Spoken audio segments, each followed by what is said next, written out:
नमस्कार, स्वागत है साथियों। संवाद कार्यक्रम में हम ऐसे ज्वलंत विषयों को लेते हैं जिनकी महत्ता हमारे देश में भी और वर्तमान संदर्भों में अन्य देशों में भी महसूस की जाती है। कई बार भारतीय संस्कृति से जुड़े पहलुओं को हम इसमें समेटते हैं, कई बार हम अपने यहाँ जो राजनीतिक चहल पहल है उसको इसमें समेटते हैं। राष्ट्रीय और अंतर्राष्ट्रीय स्तर पर वर्तमान में क्या कुछ चल रहा है, इस तरह के मुद्दों को लेकर हम अपने इस कार्यक्रम में उपस्थित होते हैं और कई बार इस तरह के विषय होते हैं जिसने हमारे देश को एक दिशा दी है। हाँ, आज भी कुछ इसी तरह का विषय हम लेकर आ रहे हैं। हम बात कर रहे हैं अपने संविधान की। आज के संवाद कार्यक्रम का भी कुछ इसी तरह का विषय है, भारतीय संविधान के 65 वर्ष। इसमें भाग ले रहे हैं दिल्ली विश्वविद्यालय के इतिहास विभाग के प्रोफेसर संतोष राय और दिल्ली विश्वविद्यालय में ही डॉक्टर छायानिका उनियाल पांडा।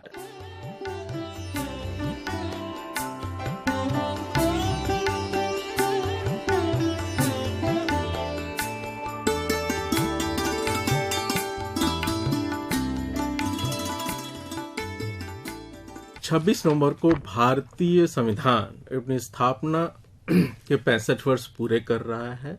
दिल्ली विश्वविद्यालय के इतिहास विभाग से मैं संतोष कुमार राय और दिल्ली विश्वविद्यालय के श्यामा प्रसाद मुखर्जी महाविद्यालय के इतिहास विभाग से डॉक्टर चैनिका उनियाल पांडा हमारे संविधान के निर्माण और इसकी सफल यात्रा पर एक चर्चा करेंगे। जब हमारे संविधान की बात होती है तो हमें याद रखना होगा कि 19वीं सदी से ही उपनिवेशवाद विरोधी और समाज सुधार आंदोलनों का आधार समानता, न्याय और लोकतंत्र जैसे आदर्श रहे थे। जब समाज सुधारकों ने बाल विवाह पर रोक और विधवा विवाह की बात की तो वे सामाजिक न्याय की बात कर रहे थे। स्वामी विवेकानंद अपने हिंदू धर्म में सुधार की बात कर रहे थे तो वे वास्तव में इस धर्म को न्यायोचित बनाना चाहते। महाराष्ट्र में ज्योतिबा फुले ने निम्न जातियों के शोषण के विरुद्ध आवाज उठाई तो वे समानता और नागरिक अधिकारों की बात ही कर रहे थे। डॉक्टर संतोष राय जी की बात को आगे बढ़ाते हुए भारतीय संविधान 26 जनवरी 1950 को लागू हुआ था।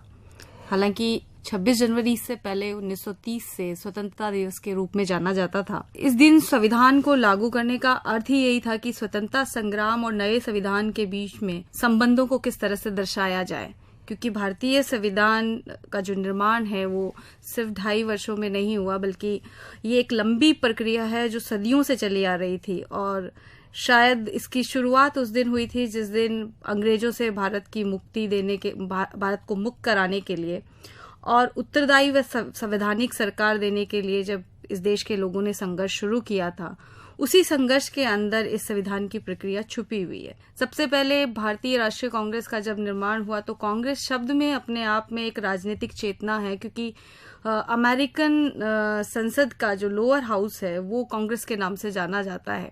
और गांधी का पूरा संघर्ष आम भारतीयों के लिए था, कुछ चुनिंदा भारतीयों के लिए नहीं।